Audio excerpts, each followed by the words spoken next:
Hezbollah प्रमुख Hassan Nasrallah की मौत के बावजूद लेबनान का हिजबुल्लाह कमजोर नहीं पड़ा है, बल्कि अब ऐसा लग रहा है कि हिजबुल्लाह लेबनान को आईडीएफ के लिए कहीं दूसरा राफा न बना दे।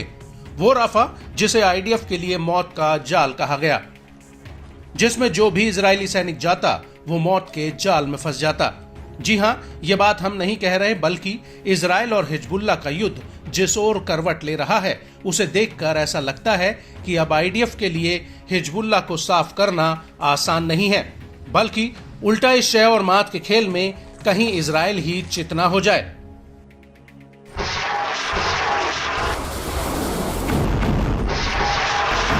वो इसलिए क्योंकि लेबनान में आईडीएफ के लिए एक एक दिन अपनी मौत का दिन साबित हो रहा है और अब दक्षिणी लेबनान में हिजबुल्लाह के साथ जंग में आईडीएफ के 5 और सैनिक मारे गए हैं, जबकि 37 जवान घायल हुए हैं। मीडिया रिपोर्ट्स के मुताबिक इन सैनिकों की मौत 2 घटनाओं में हुई।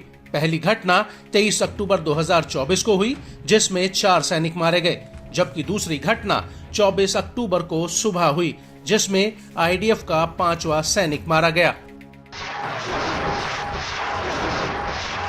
इजरायली मीडिया के मुताबिक 4 सैनिकों की मौत इजराइल के जारिद सेटलमेंट के उस पार दक्षिणी लेबनान में हिजबुल्लाह के साथ एक झड़प में हुई और इस झड़प में कारमेल ब्रिगेड के 4 सैनिक मारे गए और यहीं पर इसी ब्रिगेड के अतिरिक्त 4 सैनिक भी गंभीर रूप से घायल हो गए।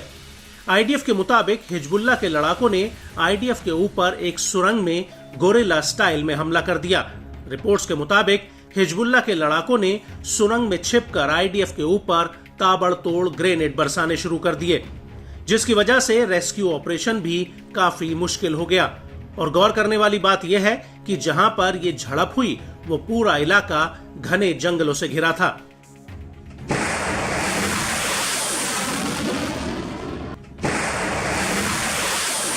इजरायली मीडिया की माने तो 37 में से 30 घायल सैनिकों को सफाद के जीव हॉस्पिटल में भर्ती कराया गया, जबकि बचे हुए 7 जवानों को हाइफा के रामबान अस्पताल में भर्ती किया गया।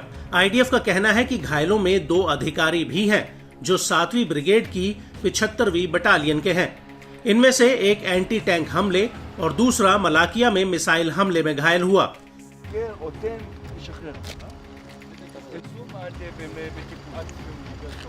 यहाँ पर आपको ये भी बता दें कि इन हमलों को लेकर हिजबुल्लाह ने बड़ा दावा किया है। हिजबुल्लाह का कहना है कि उसने अभी तक आईडीएफ के 70 सैनिकों को ढेर कर दिया है, जबकि 600 सैनिक घायल हुए हैं। हिजबुल्लाह के मुताबिक उसने कम से कम 27 मेरकावा टैंक तबाह कर दिए हैं। इसके अतिरिक्त आईडीएफ के 4 मिलिट्री बुलडोजर, 1 आर्मर्ड व्हीकल और 1 एपीसी वाहन भी जंग के मैदान में नष्ट हो गया है। हिजबुल्लाह का यह भी दावा है कि आईडीएफ अभी तक फ्रंट लाइन पर लेबनान के किसी भी गांव पर कंट्रोल नहीं कर पाई है। वहीं इजराइल की बात की जाए तो इन हमलों को लेकर आईडीएफ का कहना है कि उसके 4 रिजर्व सैनिक मारे गए हैं और अन्य 6 जवान गंभीर रूप से घायल हुए हैं। मृतकों में एक सैनिक ओकेस कैनाइन यूनिट का था, जिसकी मौत 24 अक्टूबर 2024 को हुई।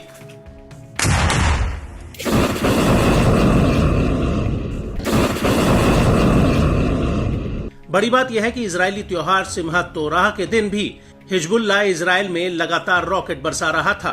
हालांकि आईडीएफ का दावा है कि उसने पिछले महीने में हिजबुल्लाह के 3200 टारगेट्स पर हमला किया और 24 अक्टूबर को भी आईडीएफ ने दक्षिणी लेबनान के दाहिये में भीषण बमबारी की।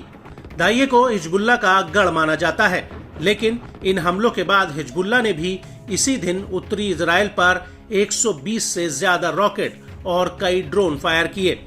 टाइम्स ऑफ इजराइल के मुताबिक इसमें से कई रॉकेट कारमेल शहर की रिहायशी इमारतों पर जाकर गिरे हैं, जिनमें भारी नुकसान हुआ है। लेकिन इस घटना को लेकर आईडीएफ का कहना है कि कारमेल इलाके पर 5 रॉकेट दागे गए थे, जिन्हें एयर डिफेंस ने इंटरसेप्ट कर लिया।